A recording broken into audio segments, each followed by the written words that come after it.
Hi all, welcome back to mini vlog. ಇದು Wednesday mini vlog ಆಗಿರುತ್ತೆ. So mummy, ನಾನು, ಅಜ್ಜಿ ಎಲ್ಲ ಹೊರಗೆ ಹೋಗೋಣ ಅಂತ ಅಂದ್ಬಿಟ್ಟು ಚಿಕ್ಕಪೇಟೆಗೆ ಬಂದಿದ್ವಿ.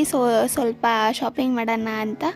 ಏನು ಶಾಪಿಂಗ್ ಮಾಡೋಣ ಅಂತ ಬಂದಿದ್ದೀವಿ ಅಂದರೆ, ನಾನು ಅಲ್ಲಿ ರಿಂಗ್ ಲೈಟ್ ತೊಗೊಳ್ಳೋಣ ಅಂತ ಬಂದೆ. ಆದರೆ ಹುಡುಕಿ ಸಾಕಾಯಿತು. ಇಲ್ಲೆಲ್ಲೂ ನಮಗೆ ರೋಡ್ಗಳೇ ಗೊತ್ತಾಗಲಿಲ್ಲ, ಗಲ್ಲಿ ಇರೋದ್ರಿಂದ.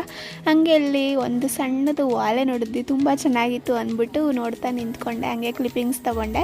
ಸೊ ಇದೆಲ್ಲ 50-100 ರುಪೀಸ್ ಸರ ಅಂತ ಮಾರ್ತಿದ್ರು ರೋಡ್ ಸೈಡು. ಚೆನ್ನಾಗಿತ್ತು ಅಂತ ಅಂದ್ಬಿಟ್ಟು ಅಜ್ಜಿ 2 ತೊಗೊಂಡ್ರು. ಆಮೇಲೆ ಹಂಗೆ ಮಾರ್ಕೆಟಿಗೆ ಹೋಗಿ ತರಕಾರಿ ಎಲ್ಲ ತೊಗೊಂಡು ಬಂದ್ವಿ, ಹೂವು ಎಲ್ಲ ತೊಗೊಬಂದ್ವಿ ಅಜ್ಜಿ ಊರಿಗೆ ತೊಗೊಂಡೋಗೋದಕ್ಕೆ. ಸೊ ನಾನು ಊಟ ಮಾಡೋಣ ಅಂತ ಅಂದ್ಬಿಟ್ಟು ಮಾಡಿ, ನೆಕ್ಸ್ಟ್ ನಾಳೆ ಸೊಪ್ಪು ತಂದಿದ್ರು ಅಂತ ಅಂದ್ಬಿಟ್ಟು ಬಿಡಿಸಿಕ್ಕಡ ಅಂತ ಮಮ್ಮಿ ಮತ್ತು ನಾನು ಬಿಡಿಸಿ ಇಡ್ತಾಯಿದ್ದೀವಿ. ಆಮೇಲೆ ದಾಳಂಬಿ ಹಣ್ಣಿತ್ತು ಅಂತ ಅಂದ್ಬಿಟ್ಟು ಜ್ಯೂಸ್ ಕುಡಿಯೋಣ ಅಂತ ಅಂದ್ಬಿಟ್ಟು ಬಿಡಿಸಿ ಜ್ಯೂಸ್ ಮಾಡಿಕೊಂಡು ಕುಡಿದ್ವಿ. ಇದು ಇವತ್ತಿನ ಮಿನಿ ವ್ಲಾಗ್.